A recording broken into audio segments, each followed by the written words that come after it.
Hello everyone, welcome to the class. So in today's video, I'm going to do a short introduction to the TV series we are going to watch for the whole week, A Bite of China. So this is the title picture of A Bite of China. I think this is from the English DVD published after this series got so popular overseas. So, A Bite of China in Chinese is 舌尖上的中国. Literally, the title can be translated as China on the tongue tip.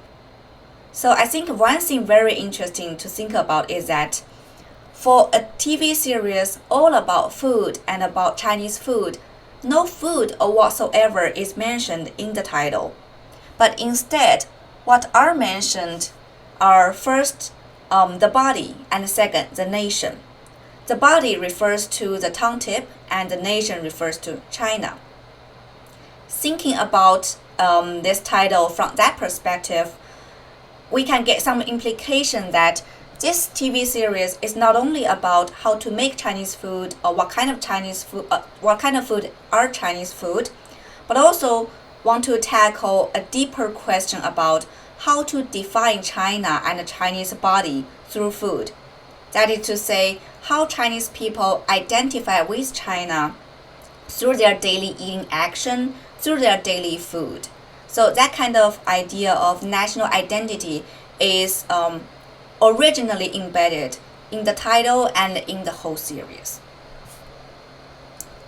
The second thing worth paying our attention to is the title picture. So you can see I put the title picture here. If you look closely, you can see actually it is a pair of chopsticks holding a piece of meat. But what kind of piece of meat? When you think about Chinese food, obviously that should be the pork belly, the most commonly seen material in the Chinese food. But if you look closer, you'll see actually this part is depicted as mountains. This is a boat, so this should be a river, and this is some field with crops or other kind of countryside scene. So in fact, this artist trying to make this pork belly as a painting of mountains and rivers, which is the very traditional Chinese 山水画, the literary painting. So actually from this title picture, we can sense some purpose of making this series, that is to represent Chinese food elegantly, culturally, and traditionally. So this TV series has the purpose to connect Chinese food to its long culture, its history, and to make it more culturally, not only about food, but also about the Chinese culture. So you can see the title and the title picture together showed us a lot of information which we can keep in mind when interpreting the episode I selected to you. Some facts about this TV series. So first, this TV series is directed by Chen Xiaoqing and narrated by Li Lihong, with original music composed by Ah Kun. But Li Lihong is only responsible for the Chinese part of voiceover, and what we are going to watch, the link I posted is narrated by a different person in English. Actually, the voiceover, I will say, determines the overall feeling of the whole series. So if you have interest, you can check online to see how the Chinese voiceover of the series is so different from the English narrator of this whole series. I think one of the most prominent differences is that the Chinese narrator uses a very calm down and low voice to do the voiceover, which kind of goes very well together with the whole tone of the whole series, and will let the audience calm down as well. While the English narrator, I would say, is a little bit high-pitched and a little bit passionate. So totally different feeling. So this TV series first aired on May the 14th, 2012 on China Central Television (CCTV), which is the most popular and well accessible TV stations in China. The first season is composed with 7 episodes, and it gained high rating and widespread popularities once aired, which lead to 2 more seasons as sequels. So now when you search online for A Bite of China, there are 3 seasons you can watch.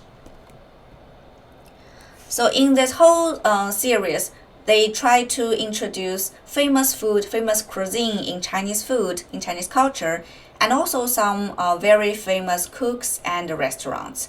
So you can use it as some sort of Chinese food guide if you ever had the chance to travel to China to enjoy the food or things like that.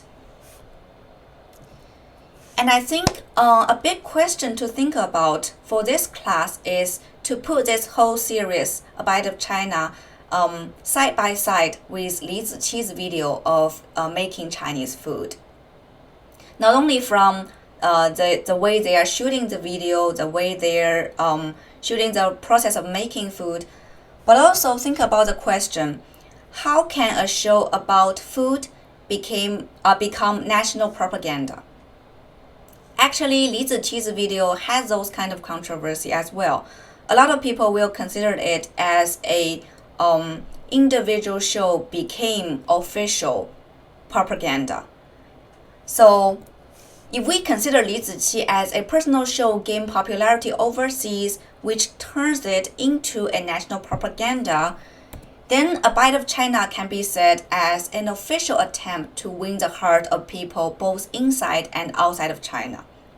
So you can see that Li Ziqi's video is a personal show, so it is not intentionally made to promote China and Chinese culture, but eventually it gains that effect.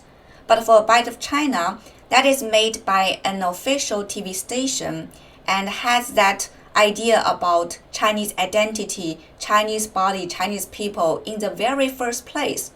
So it is from the very beginning, this show is trying to promote China, promote Chinese culture through food. And I think these 2 things, if we put them side by side, has a lot of differences and similarities. And that's very interesting when we're thinking about how they are shooting food differently and how they achieve some sort of similar influences overseas and some sort of similar result in the visual aspect or the narrative aspect. So these are very interesting questions we may have time to talk about on Friday's lecture, and that's a question I would like you to think about. And also, I think there are some details you need to pay attention to when watch the 2 episodes I select. So first is what kind of food they choose to shoot. So for this episode, that's a staple food. So what is a staple food? Why a TV series about Chinese food want to shoot one episode exclusively dedicated to staple food? Why is that important? Is that some sort of special for Chinese food? Or it can represent some sort of feature or some sort of specialty about Chinese food? And the second question is the region they choose to cover. If you pay attention to the description of the location of the food introduced in the episode, you will see that they covered actually a wider range of regions, from south to north, from east to west, everything in the China. And I think that is very interesting. If you put it, I put actually a picture of the Chinese map here. It kind of divided by food, so you can see in the southeast region there are some dim sum, and in the middle of China there are a lot of food made by wheat.